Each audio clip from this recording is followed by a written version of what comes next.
예배를 드리다가 맞겠습니까? 아니면 예배를 보다가 맞겠습니까? 곰곰이 생각해보면 예배를 드리다가 맞겠지요. 하나님께 예배를 드리는 것, 제사를 드리는 것, 그 연장선상에 있는 그 예배를 드리는 것. 그런데 무의식 중에 쓰는 표현입니다만 예배를 보다, 예배를 보러 간다라는 표현들을 우리가 많이 씁니다. 중고등부 때 어머니한테 불려서 혼났던 기억도 납니다. 나 예배 보러 가요 라고 얘기했다가 어머니께서 딱 불러잡고 말씀하시기를 예배는 보러 가는 것이 아니라 드리러 가는 거지 라고 훈계를 들었던 것도 기억이 납니다. 예배는 드리는 겁니다. 하나님께 내 쪽에서 마음과 정성을 다해 드리는 겁니다. 예배를 드린다라고 했을 때 과연 무엇을 드리는가? 내가 무엇을 하나님께 드리는가? 여러분 곰곰이 생각해 보셨습니까? 여러분 예배를 드리러 오신 여러분, 예배를 드리기 위해서 뭘 드리시려고 가져오셨습니까? 눈에 보이는 것, 어쩌면 헌금을 얘기할지도 모르겠습니다. 감사원금일 수도 있고요, 11조일 수도 있고요, 또 예배를 위한 준비된 주일헌금일 수도 있겠습니다. 좀 더 고차원적으로 말씀드리자면 마음과 정성을 드리는 자도 있겠고요, 또 한 주간 살았던 아름다운 행실, 그 삶의 결정체들을 하나님께 드리는 자들도 있을 겁니다. 순종의 삶을 보여드리려고 나온 사람도 있습니다. 로마서 12장 1절 말씀, 너희 몸을 하나님이 기뻐하시는 거룩한 산제사로 드리라. 이것은 너희들의 영적 예배니라 라고 말씀하십니다. 요한복음 4장 24절에도 신령과 진정으로 예배할지니라 라고 얘기하고 말씀하고 있습니다. 신령과 진정으로 예배를 한다. 헌금도 준비했고 또 깨끗하고 잘 준비된 옷도 차려입었고 마음의 준비도 됐는데 내가 과연 더 준비하여 하나님께 드려야 할 것은 무엇일까? 오늘 본문은 우리에게 하나님께 나아오는 자, 하나님께 예배드리는 자는 드려져야 할 것이 그것이 꼭 있는데 그것이 헌금이다, 또 잘 차려진 옷이다, 준비된 마음이다, 이런 것들을 더 뛰어넘어 우리에게 더 귀한 것이 있다고 가르치고 있습니다. 하나님께 나아오는 자는 그의 삶을 드릴 준비가 되어 있어야 합니다. 오늘 본문을 보시게 되면 굉장히 끔찍한 사건이 터진 겁니다. 아주 레위기 가운데 하나님 앞에 재앙을 받아 죽었던 그런 신령들이 많은데 우상 숭배를 하는 자였던가, 아니면 하나님 앞에 불평불만을 일삼던 자들이었던가, 아니면 원망하였던 자들이 하나님의 징계를 받거나 심판을 받는 그런 일들이 출애굽기나 레위기에 그렇게 나오지요. 신명기에 그렇게 나옵니다. 그런데 오늘 보게 되면 하나님께서 특별히 구별하여 섬기라라고 세우신 제사장들이 그 성막, 회막 안에서 불어닥친 불길에 죽음을 맞게 됩니다. 아주 끔찍한 불상사지요. 레위기 10장 2절에 9장 8장에 보게 되면 모세의 인도로 말미암아 광야로 나간 이 이스라엘 백성들이 하나님이 명해 주신 대로, 모세를 통해 명해 주신 대로 성막을 짓고 그 안에 귀한 선물들을 준비하고 하나님께 제사를 드리고 예배를 드릴 수 있는 그런 모든 것들을 갖춥니다. 그리고 나서 제사장을 9장에 보면 아론을 위시로 한 아론의 자녀들, 아들들을 그 제사를 위한 제사장으로 위임하는 위임식이 9장에 펼쳐져 있고요. 9장 그 위임식을 통해서 하나님께 드려지는 첫 제사가 아름답게 드려지고 있음을 9장에 보게 되면 우리에게 일러주고 있습니다. 제사장들만이 하나님의 장막에 들어갈 권위 있는 자들이었습니다. 아무나 들어가지 못합니다. 특별히 거룩함을 입은 자들이라 여기는 하나님께서 세우신 자들만 들어갈 수 있는 것이 바로 제사장들이었고 성막 안에 들어갈 수 있는 자들이었습니다.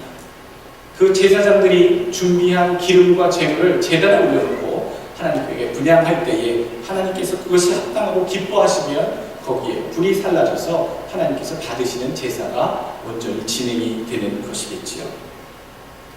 그런데 오늘 그 제사장 아론과 그 아들들이 제사장과 제사장들로 세워졌는데 첫째 아들, 둘째 아들이 오늘 나오는 나답과 아비후입니다. 이 나답과 아비후가 하나님이 명하시지 않은 불로 분양을 하려다가 그 불이 저들을 삼켜버렸다. 불살라서 저들이 죽은지라라고 얘기를 하고 있습니다.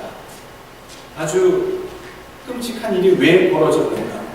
하나님이 이 성전을 세우며 성막을 세우는 것에 대해서 아주 철저하게 레위기 1장서부터 무엇을 어떻게 해야 하며 무엇을 써야 하며 어떻게 진행해야 되는 절차와 재료와 과정들을 면면히 일러주셨음에도 불구하고 오늘 힌트를 보게 되면 명하시지 않은 다른 불을 가져다가 하나님께 분양하다가 죽임을 당했다. 하나님은 진노하심을 받았다는 얘기가 나오지요.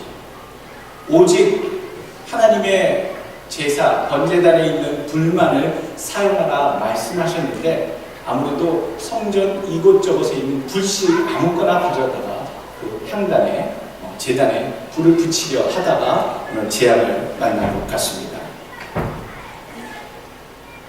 뭐로 가도 서울만 가면 되지.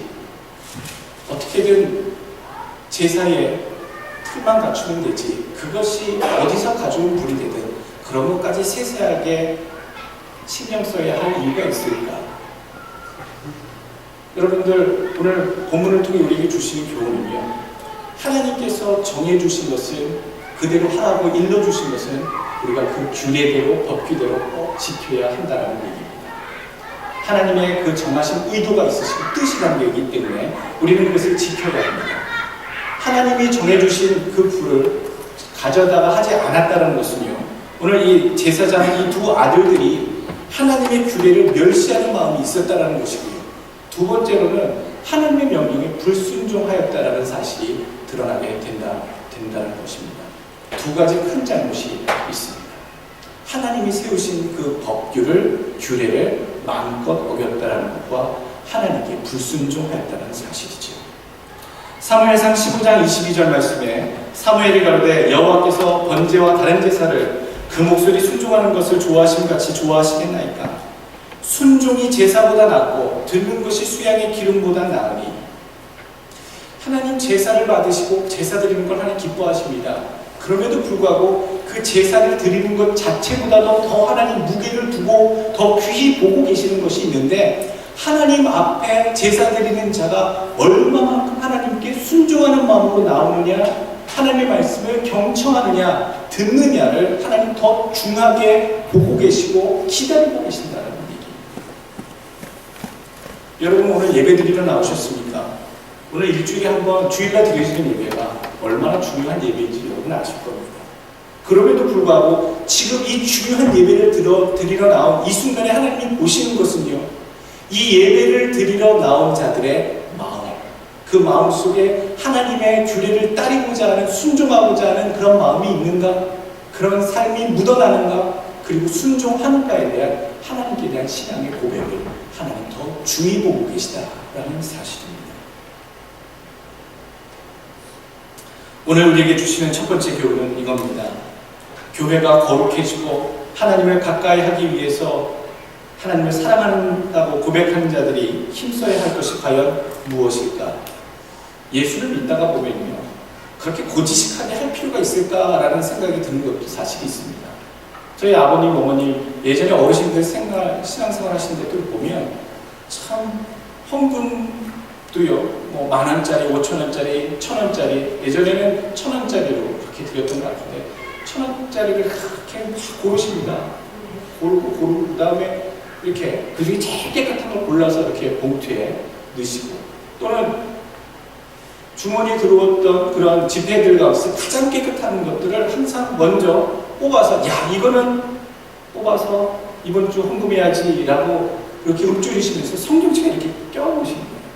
그걸 주일날 드린다는 것이죠. 심지어는 참 우스갯소리였는데, 아버지가 어느 날은 다리 위로 뭘 열심히 다니세요. 아버지 뭘 그렇게 다니세요?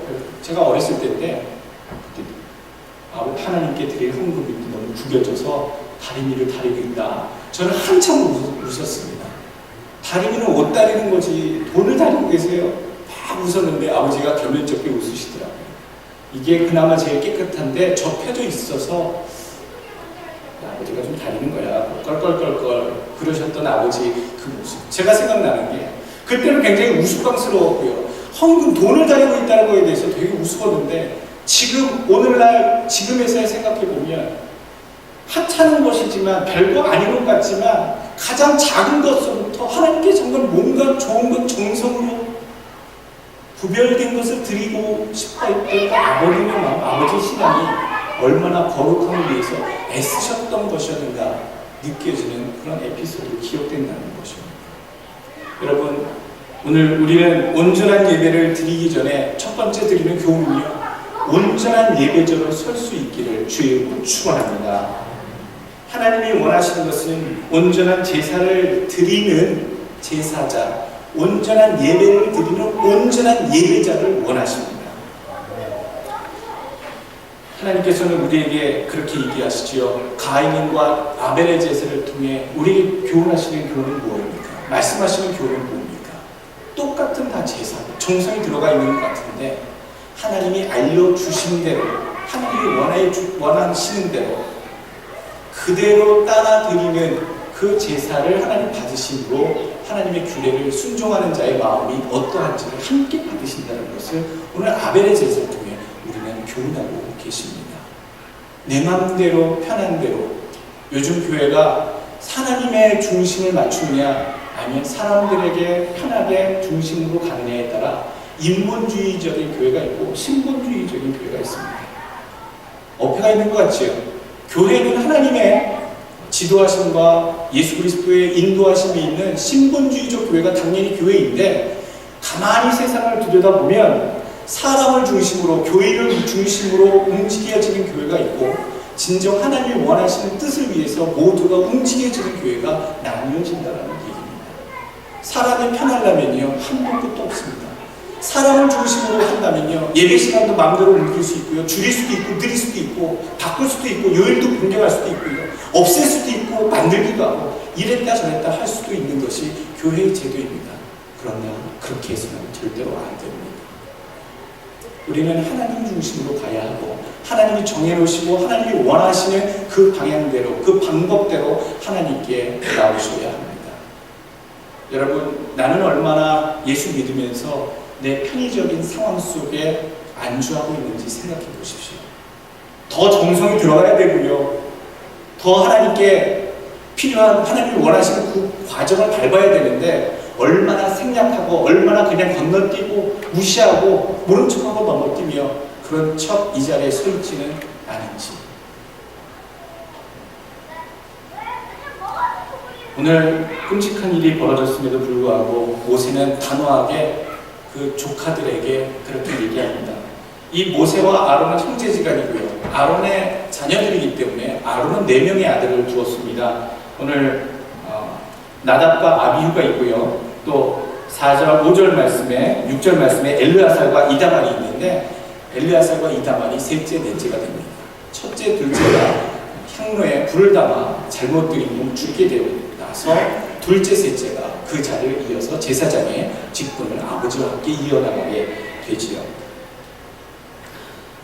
거룩한 순종 얼마나 중요하게 여기시는지 지금 한 가족, 아론의 가족, 즉 모세와 아론의 한 가족 일가입니다. 그 일가에게 일어난 일이 끔찍함에도 불구하고 모세는 하나님의 명령이 무엇인지 분명히 알아서 이 일을 인정에 치우치지 않고 하나님 앞에 분명히 지켜야 할 제사의 규례대로 너희는 진행하라. 장례도 그 제사장들 형제들이 치르지 못하게 하고 오늘 4절 말씀 삼촌이 되는 우시엘의 아들 미사엘과 엘사반을 불러 따로 장례를 치르게 하고 그 형제들은 장례에 관여하지 못하게 합니다.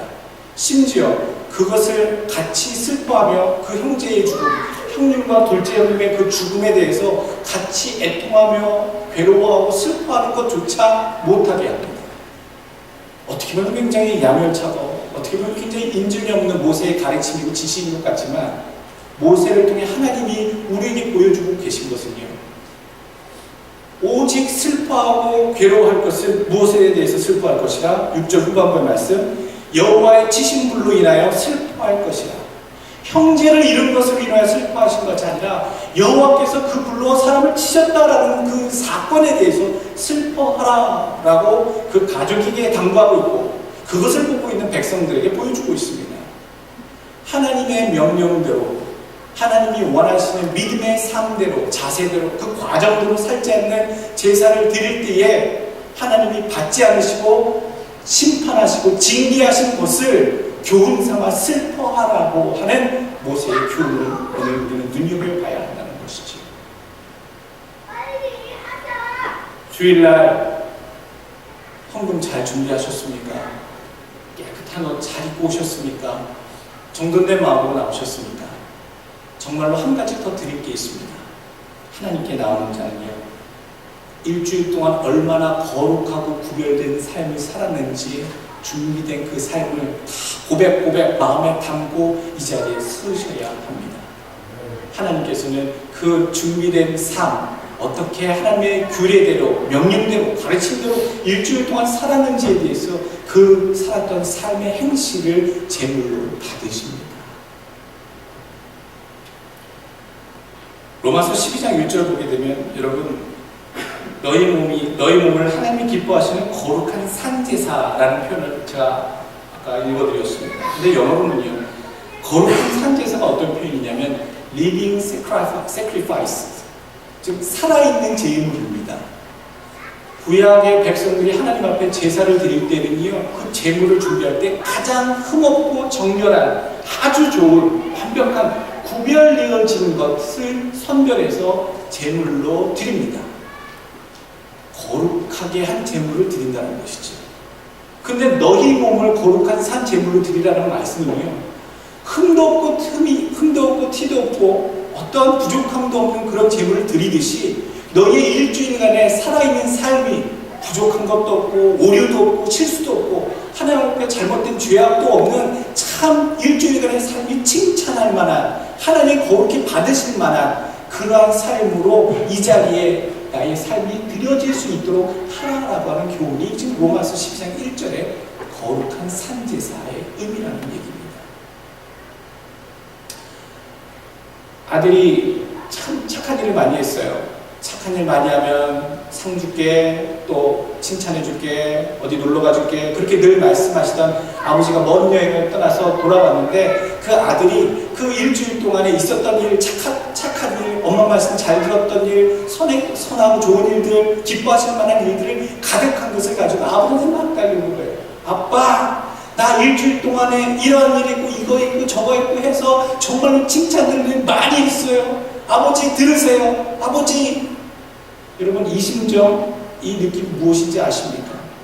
하나님 전에 나오는 자는요, 일주일 동안의 삶이 이렇게 행하고 믿음으로 살아고 준행했기 때문에 하나님 받으세요. 하나님 저는 이렇게 살았습니다. 하나님 이런 저의 삶을 받으시는 예배가 되어주시길 간절히 원합니다.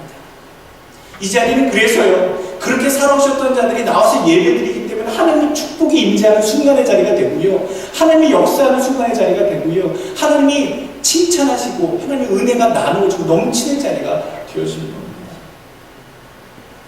일주일 내내 말씀 피우고요, 죄악을 일삼고요, 하나님의 자녀라 하면서도 하나님의 뜻대로 살지 않으면서 나오는 자의 예배의 순간은요, 결코 축복의 자리는 아닙니다. 회개와 자복의 자리겠지요. 부끄러운 자리겠지요. 무릎을 꿇고 하나님 정말로 일주일 동안 엉망으로 살았는데 이 자리에 나와서 하나님 용서해 주세요. 회개합니다. 하나님 제발 한 번만 용서해 주세요. 아예 그런 회개와 자복조차도 없으신 분들이 뻔뻔하신 겁니다. 세상에서는 지탄받아 살면서 이 자리에서 어떻게 우리가 칭찬받고 하나님의 축복을 받으려고 우리가 고개를 들 수가 있겠습니까? 하나님께서는 그 삶에 합당한 자의 인생 가운데 축복해 주십니다. 이 자리에 나올 때에는 또 그러한 자라 할지라도 또 실수가 있고 오류가 있을진데 나오는 모든 자들은 하나님 앞에 회개하시고 자복하시고 또 삶 가운데 하나님 어떻게 살았는지를 하나님께 고백되어 드리고 알려드림으로 드려지는, 여러분들의 삶이 드려지는 예배가 되어질 수 있도록 여러분 힘쓰시는, 하나님이 받으시는 예배가 되길 주의 이름으로 축원합니다. 두 번째로는요, 오늘 분별력을 잃지 말라라고 하는 얘기입니다. 분별력, 이건 매우 굉장히 중요한 부분입니다. 내 뜻대로 살면서 하나님을 영화롭게 해드릴 수 있는 인생이 없다라고 말씀을 드렸는데, 분별력을 잃는 것 또한 하나님의 영광을 가리우게 되는 참 큰 문제이기도 합니다. 로마서 12장 1절에는 너희의 삶을 그렇게 영적 예배, 산제사로 드림으로써 참된 예배로 온전케 드려지도록 하라. 그런데 2절 말씀을 보게 되면요, 로마서 12장 2절, 너희는 이 세대를 본받지 말고 오직 마음을 새롭게 함으로 변화를 받아 하나님의 선하시고 기뻐하시고 온전하신 뜻이 무엇인지 분별하도록 하라. 영적인 예배, 내 삶 자체가 하나님이 받으실 만한 흠이 없는 그런 제물과 같은 아름다운 삶의 제물로 드리라 얘기했는데, 두 번째 2절로 넘어가면서 오늘 얘기하고 계시는 말씀, 분별력을 가지라. 분별하라. 하나님의 선하신 뜻이, 그리고 이 세상에 무엇이 악하고 선한지를 분별할 수 있는 그런 분별력을 가지라라고 로마서 12장 2절 얘기하는 겁니다. 그런데 오늘 웬일입니까? 오늘 모세도요, 오늘 본문 가운데 뜻하지 않게 분별력에 대해서 얘기해주고 있습니다. 하나님의 제사장들이 이런 왜 불상사를 만나게 되었느냐? 너희가 하나님 앞에 분별력을 잃었다는 얘기입니다. 하나님께 무엇을 예배드리려 하고 어떻게 예배드려야 하는지, 어떤 자세로 제사를 드리러 나가야 하는지를 너희가 분별력을 잃고 지금 상실했다라는 얘기죠. 10절 말씀, 그리하여야 너희가 거룩되고 속된 것을 분별하며 부정하고 정한 것을 분별하며, 11절, 또 여호와가 모세로 명한 모든 규례를 이스라엘 자손에게 가르치리라. 분별하지 못했을 때에 하나님의 저주로 죽임을 당할 수밖에 없었습니다. 하나님께서는 우리를 구별하셨습니다. 세상과 차이를 분명히 두는 것 자체를 거룩하다 말씀하셨습니다. 거룩하라, 거룩하라. 나도 거룩하니 너희도 거룩할지니라. 하나님은 거룩하시기 때문에 그의 자녀들도 거룩해야 한다. 오늘 이 분별력을 잃게 되는 것, 즉 나의 거룩성을 잃게 되는 원인을 오늘 본문은 술 취함이라고 얘기했습니다. 오늘 나답과 아비후가요, 저희가 술을 먹고 제단 향불을 가져다가 향후에 담아다가 분향하였다라고 구체적으로 나오진 않습니다.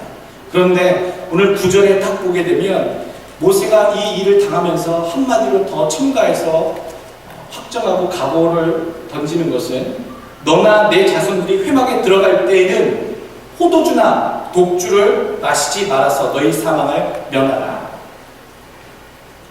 무슨 일 때문에, 원인이 무엇이었기 때문에 이 하나님이 세우신 아론의 두 아들들이 자기 상황을 분별하지 못하고 큰 실수를 범했는가 원인을 찾는다면, 오늘 독주와 포도주를 저들이 입에 댔구나 라고 하는 암시를, 그 근거를 9절에서 찾게 됩니다. 술 마시고 제사드리러 들어갔다는 것이죠.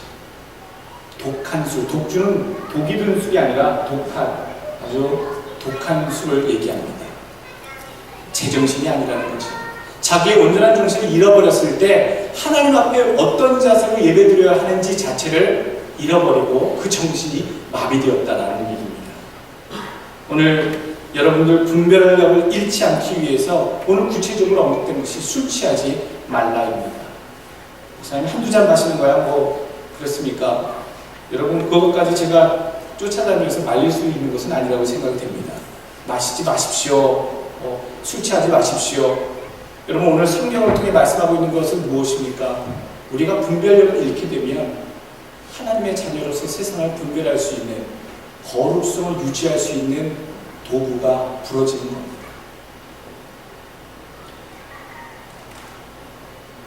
술뿐이겠습니까? 여러분 술에 취해서 분별력을 잃는다면 그 외에도 많은 것들이 있습니다.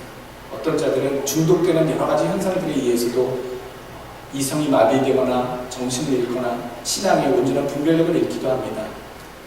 마약에 빠지는 사람도 있고요, 게임에 빠지는 사람도 있고요, 도박에 빠지는 사람도 있고요, 정말로 오늘 말씀대로 술에 빠져 사는 사람도 있고요. 또 세상 즐거운 그 즐거운 낙에 빠져서 하나님께 나가야 할 하나님의 백성으로서의 본분을 잃어버리고 흥청망청 이리저리 흔들리며 사는 사람들이 참 많습니다. 그것이 나쁜 것이든 좋은 것이든 어떠한 것이든지 간에 그것으로 인해 하나님께 향한 나의 세상의 분별력, 신앙의 분별력을 잃게 된다면 그것은 원래 선하였던 것이라 할지라도 나에게는 악한 것이 되어버리고 맙니다. 성도는 거룩한 무리를 이야기합니다. 거룩하셔야 합니다. 구별하셔야 합니다. 거룩하다는 얘기는 구별되다라는 얘기입니다. 세상에서 다 그렇게 하는데요. 남들 다 그렇게 하는데요. 여러분 이 말에 고지고대로 따라가지 마십시오. 하나님이 아니라고 한 것은 아닙니다. 세상에 제가 지난주에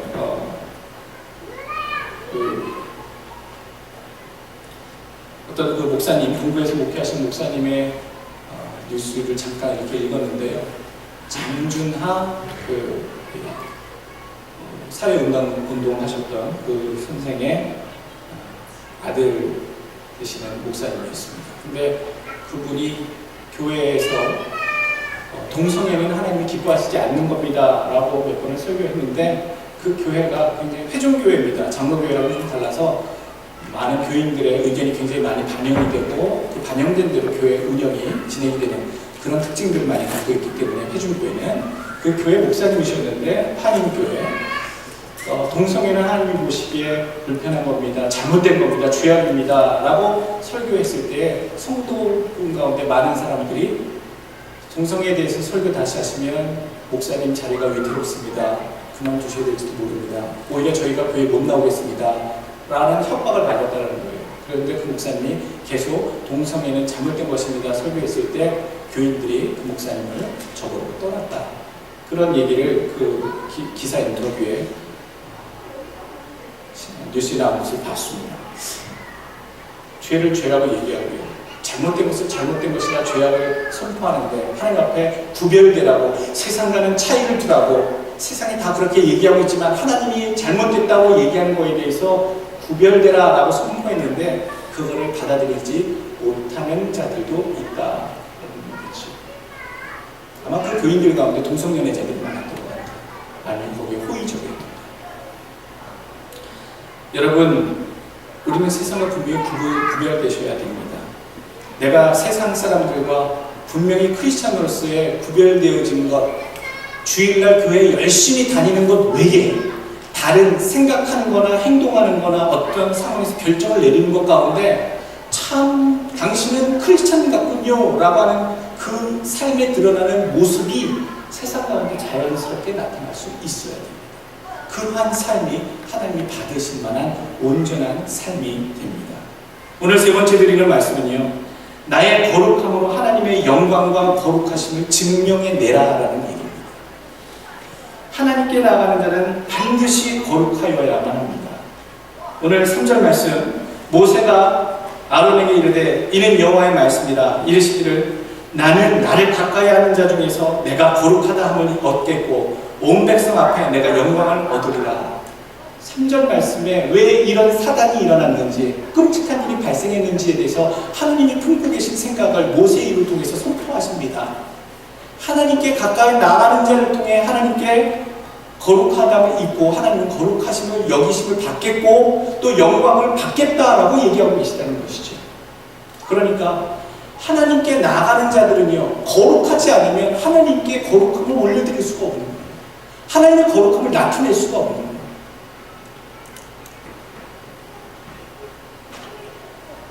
자녀들을 보면서요 하나님의 자녀들이 거룩하게 행하는 것을 보면서 당신이 믿는 하나님은 참 거룩한 하나님이시군요 라고 세상이 안다는 것이죠. 당신이 참 거룩하게 행하니 참 당신이 믿는 종교의 신은 참 거룩하며 참 대단한 영광을 받으실 만한 가치가 있는 신이시군요. 세상 가운데 이런 판단을 받으실 수 있어야 된다는 얘기입니다.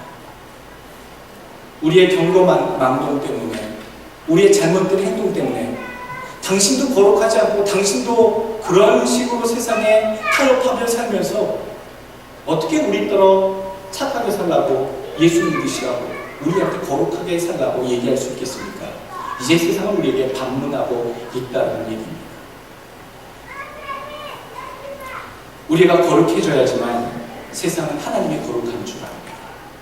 우리가 거룩하게 살아가야지만 하나님께 영광을 돌려지게 됩니다. 우리가 세상에 빈축을 사고 경건한 눈으로 그런 비아냥 거리를 받는다면 우리 하나님 멸시를 받으시고요. 세상의 조롱거리가 되어집니다. 예수 믿는 목사가 저 따위야. 예수 믿는 장로가 저 모양이야. 교회 다닌다며 저 집사님이라며.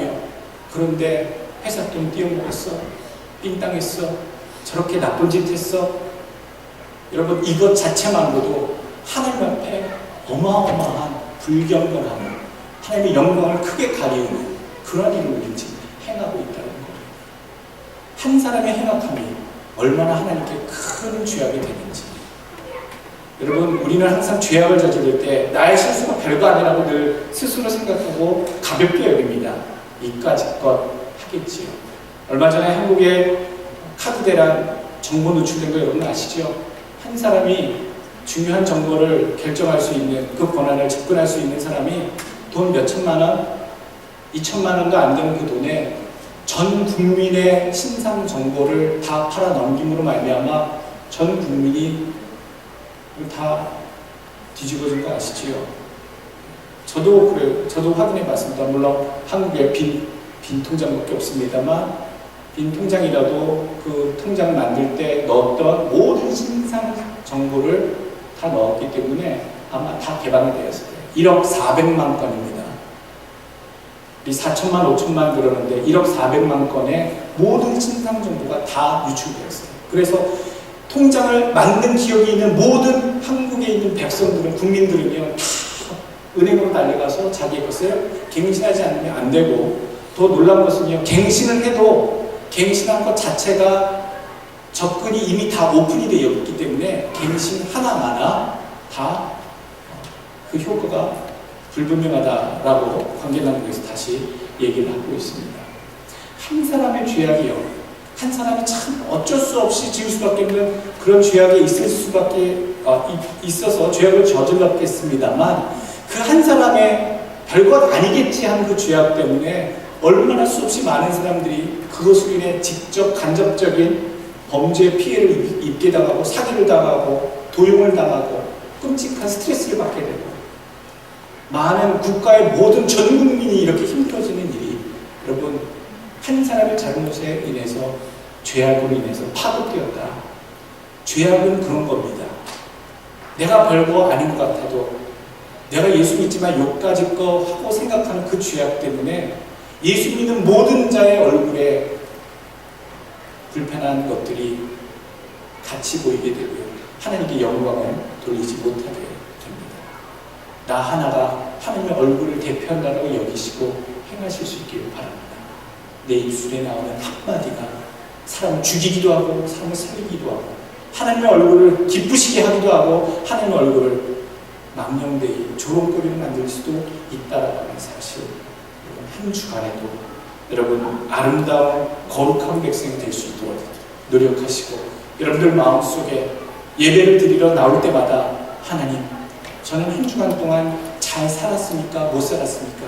먼저 점검하시고 먼저 회개하시고, 또 오늘 예배를 드리고 가시는 이 순간부터 월요일부터 토요일까지 예배를 드렸으니 이제 다 잊어버린 것처럼 마음대로 살지 마시고, 월요일부터 토요일까지 정말로 오늘 들으신 말씀 기억하시면서 내가 하나님의 자녀처럼 살아야지, 증명의 내심으로 하나님께 거룩함을 올려드리시고 영광을 드러내시는, 하나님의 영광을 돌려드리시는 여러분 되시길 주님을 축원합니다. 기도하겠습니다.